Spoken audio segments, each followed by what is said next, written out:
How's it going, everybody? Welcome to another episode of the Haunted Cafe. Today we're doing another, not live stream, I almost called it that. We're doing another live video. So, hi, you can see me.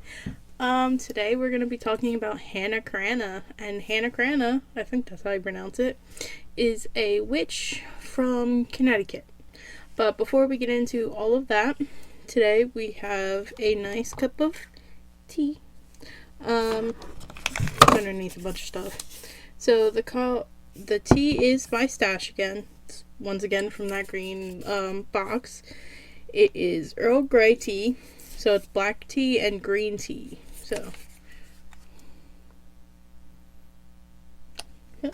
that's what we're trying today. I'm pretty sure I've had Earl Grey tea before, but you know, it was in the box, so I just had to try it.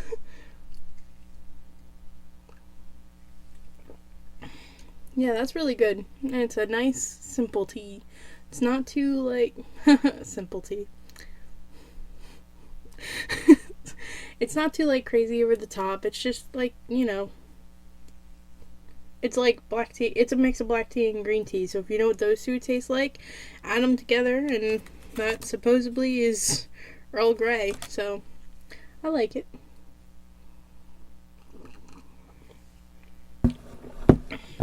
Now, let me pull up my notes here, and we'll get started.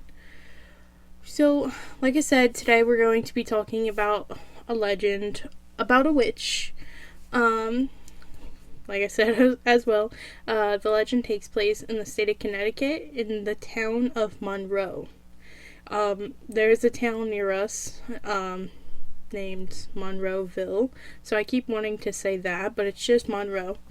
The story takes place about 90 years after the Salem witch trials, which was in Massachusetts, two different states.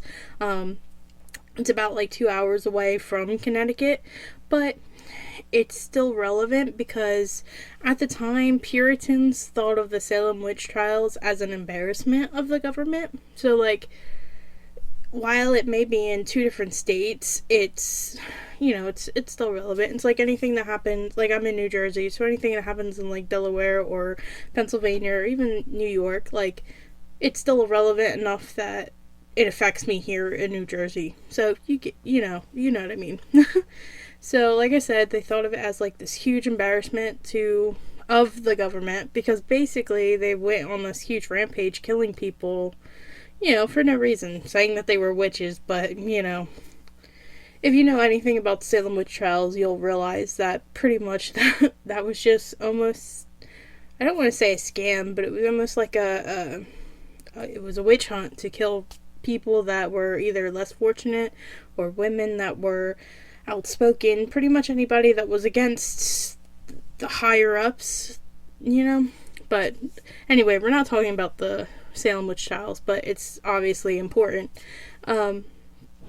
So while the people of Monroe seemed to be really scared of hannahcranna, they no longer believed in bringing a witch to trial, so there wasn't any way to like punish her or anything like that, because they weren't going to bring her as a witch, you know. So now we're going to talk about who hannahcranna actually was. Her actual name is Hannah Hovey. It's Hovey. I hope I'm saying that right. There isn't really too much info about her, but all I do know is that she was born in 1783, so that's a really long time ago, and she was married to a captain named Joseph Hovey. Yeah. There, once again, isn't really a lot about her or him or about their relationship, but it is known that they did not have any type of children. That they didn't have any children. At some point in time in their marriage, Joseph passed away. The way he died is really creepy, because, in case you didn't know, he didn't die of natural causes, or else they probably wouldn't be accusing her of being a witch. So, so it was said that Joseph had actually went out for a nice relaxing walk around one night, which isn't too big of a deal. Supposedly it was an area that he knew very well, and everybody needs to go out for a night walk sometimes. Honestly, like I've done it before, and it's just super relaxing. There's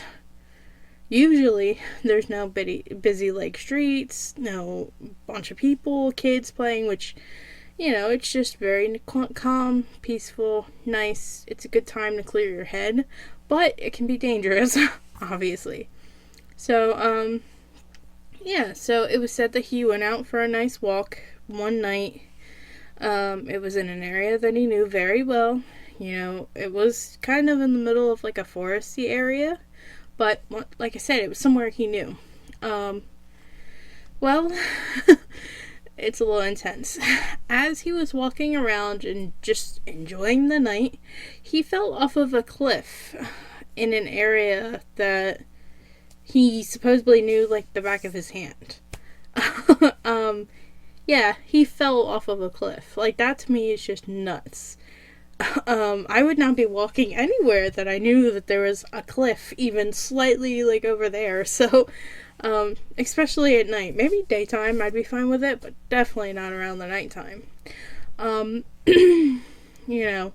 So what like my thought was like, how could this possibly happen?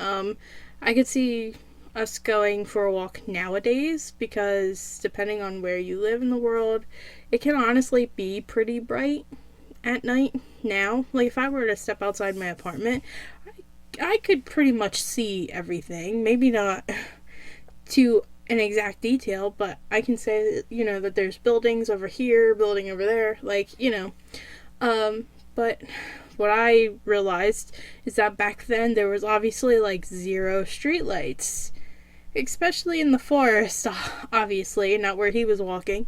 And all they had were like really dim lanterns that were lit by candlelight. So, obviously it's pitch black dark. His candle that I'm sure he's holding probably isn't really doing anything. Like, maybe it was just possible that he didn't see the cliff.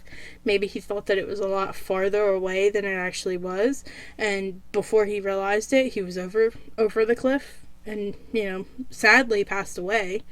After her husband died, of course, she began to grieve, which, I think it would be more suspicious if you didn't grieve, but she began to wear what's called black widow weeds, which is pretty much just black clothing that symbolizes mourning.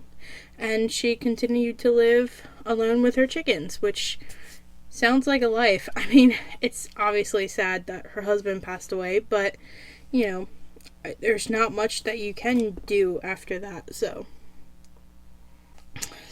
basically, like, right after her husband passed away is pretty much when rumors started to spread, as people didn't really believe that her husband could just fall off of this cliff. Like, he knows exactly where that cliff is. How could he possibly fall off of it? But, I guess maybe they're not countering the fact that it was late at night and it was dark, obviously.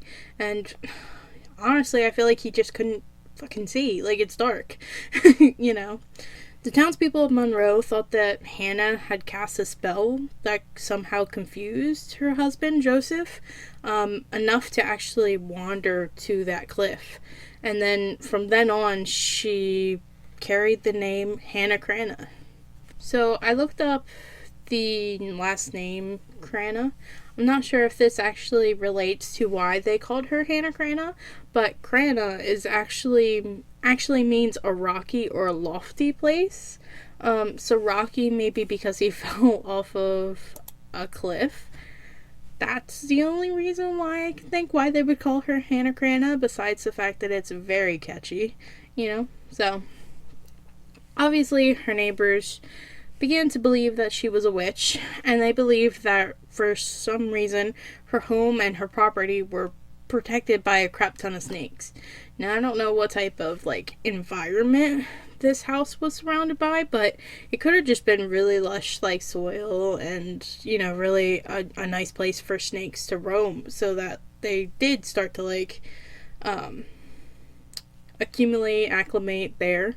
So, like, they put a lot of blame on her, obviously, but there's obviously, I keep saying obviously a lot, but there's many reasons as to why the snakes could have came there, why her husband could have fell off the cliff. Like, it's sad, but back then people weren't really that. They didn't think. But anyway, so her neighbors were kind of like 50-50 towards her. Some she got along great with, others not so much. Sadly, because she went into poverty after her husband passed away, because he was the breadwinner, she kind of used her title as like the possible town witch,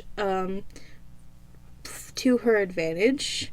In that sense, she would basically like make her neighbors like help her do stuff. Basically threaten people for her essentials, which is sad. Like, as a community back then, I feel like most people would actually have tried to help her, but it doesn't seem like anybody wanted to, just because she was named witch, So she had to, lean into that to get the things that she wanted, which is sad. For example, there was one time that when a neighbor who was really well known for her baking skills was baking a set of pies one afternoon, as they were cooling off, and all I can picture is like, is it Snow White that has like the apple pie, or no, I think that was just apple. For some reason, I remember like a Disney cartoon where there's like an apple pie on like a windowsill, and like just like the steam like going away. If that is Snow White, let me know down in the comments, because now I'm not sure. But that's all I can picture when they said that she was like cooling her apple pies. But anyway, as they were cooling off, excuse me, Hannah came by the house. I don't know if she could like smell them from her house, or if she just happened to be passing by. Anyway, Hannah asked, "Hey, can I have one?" And the neighbor actually did give her one, but it was like the smallest of the batch. Which, I mean, at least you're still getting one. There was no reason for this neighbor to give Hannah anything, but she obviously did out of the kindness of her heart. Hannah argued for a bigger one. She was like, "I don't want this little thing. I want, one of your bigger pies." But the neighbor didn't want to give her one, which I can understand. Like, supposedly Hannah then put a curse on this woman, and she was never able to make a decent pie again. Another tale of Hannah's wicked ways is one time a man had trespassed onto her property to gain access to like a brook that was either like in the woods next to her, next to her house or whatever. He just wanted to catch some fish. He wasn't really bothering anybody, but obviously Hannah got upset, probably because he didn't ask permission. He was trespassing, understandably. So she put a curse on him to where he could never catch a fish ever again. And I guess he couldn't, because when Hannah puts a curse on you, she does it. So in a third tale, there were two men driving an ox cart full of hay, and they stopped in front of her house to make fun of her, which fucked up. Hannahcranna bewitched the oxen and the cart, and the oxen stopped moving, and the wheels fell off of this cart. So like, I don't know if they had like started to leave or whatever, so she bewitched them, and all of this stuff, bad stuff, started happening to this cart. But yeah, so I mean, they definitely deserve that. Quit talking shit if you can't handle it. So now we're jumping a little bit ahead. One day in 1859, one of her pet roosters, which is named, was Old Boreas. Let me look that up real quick. So, I must say goat. The rooster's name is Old Boreas, which is actually like a Greek god for like the embodiment of the north wind or something like that. So, he died. And some people actually believe that Old Boreas was her familiar. So, if you don't know what a familiar is, it's basically like an animal guide who helps witches with their magic. I feel like it's almost like some of like, you know, her energy is actually stored in the rooster, or sometimes it's a cat or a dog or, you know, whatever you want it to be. Which is that's how I understand it. Anyway, so the rooster sadly passed away, and Hannah actually told one of her neighbors that she would be dying soon. And so, with her death coming up, at least that's what she thought, she had two requests. First, she wanted her coffin to be carried to her grave by hand, not on a cart or a wagon or anything. And secondly, she wanted to be buried before sundown, not a minute after. Not sure what the reasons were, but those were, you know, her requests. Which honestly isn't too terrible. I mean, it depends on how far the cemetery and stuff was, but not horrible. So she actually did die pretty soon after her rooster. I'm not sure what her cause of death was, but she did sadly pass away. Fucked upedly, not really a word, but her neighbors completely ignored her instructions. Like, she only asked for like two things, and they weren't really complicated things, but they completely ignored her. She had passed away in the winter months, and so there was snow on the ground. They decided to put her coffin on a sled and pulled it to her gravesite, but mysteriously, her coffin slid off of the sled and slid all the way back to her cottage's front door. Once again, I don't know how far away this is, but they tried again, and the same thing happened. It slid all the way to the front door. I'm pretty sure they probably tried again just because that's kind of like the people they are. I don't know these people, but you know what I mean. Once again, it slid to the front door. Finally, they gave up on that and just decided to carry the damn thing, you know, to the site. And with all of that bullshitting around, like picking it up, taking it there, having it slide back, and blah blah blah, doing that who knows how many times. They didn't bury her before sunset. So basically, like, literally everything that she asked for, which to me is a very simple request, two simple requests, they ignored. So, yeah, dickheads. So when they returned to her home, it was actually engulfed in flames, to which the people of Monroe, that basically sealed the deal for them. Like, she was definitely a witch. She did not want anybody in there. To me, I'm wondering who actually set the place on fire, because let's be honest, she probably had a lot of enemies. People that did not like her because she was always asking for things or taking things, or, you know, sadly, I'm sure that there were a lot of people that were actually happy that she was gone. So maybe someone burnt her house down as kind of like a final, you know, fuck you. Sad, but I can see that happening. Me personally, I'm kind of curious to have known, like, what was actually inside. Were there magical items, or just some kind of random, regular belongings, you know? Today, hannahcranna's grave is located in Gregory's Four Corners burial ground on Spring Hill Road in Trumbull, Connecticut, which is literally right next to Monroe.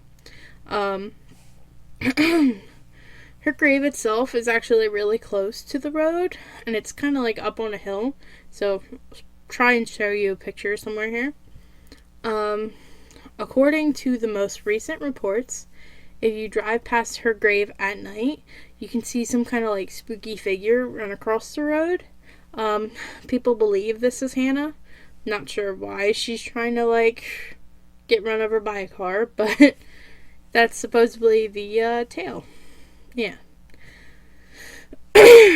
So my final thoughts for this are just like, I feel like Hannah was just like a sassy lady who just got tired of everybody else's bullshit.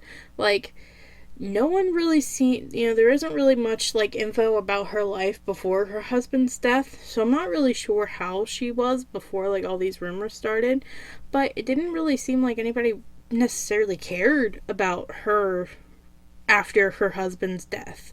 Like, I know everybody assumed that she was a witch, so they were like, let's stay away from her, but maybe if she had just had someone there to be like, hey, I'm so sorry for your loss or whatever, maybe she wouldn't have been so, like, eccentric.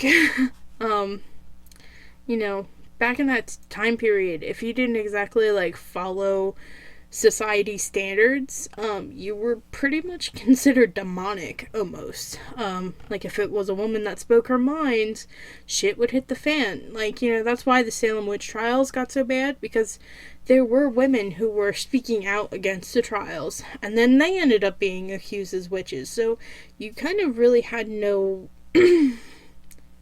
no way to avoid being called a witch, so if you were odd, or if you looked a little different, you were this evil person. Then there's also the kind of like possibility that, like, when you reach a certain age and you just don't really give a fuck about anything anymore. I feel like Hannah kind of passed that after her husband died. She might not have been necessarily like this old lady who was just like, I don't care, but when her husband passed away, she lost all of her income. I know that's not like the only reason why he was there, but after he passed away, that was the important thing. She lost her form of security.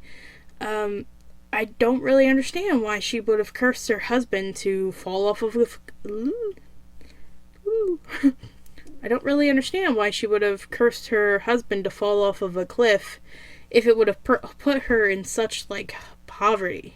Like, it's not like she got rich or anything off of his death, so there really was no reason for her to kill him. I mean, that, obviously, that we know of, because it's such a, such an old story. We don't know anything about it, but, yeah. So, do we think she's a witch? Or do we think she was just smart enough to exploit the way that people treated her? Like, they're already assuming I'm a witch, so if they're scared enough of me, they're going to give me stuff because they don't want to be cursed. So, I'm not sure what to think. Maybe she did have a little bit of spice, but I think she did just, like, use that to her advantage. What do we think about the coffin? Excuse me. What do we think about the coffin sliding back to the door? Do you think it's true? If it is true, I'm gonna show you a Google Earth image somewhere around here.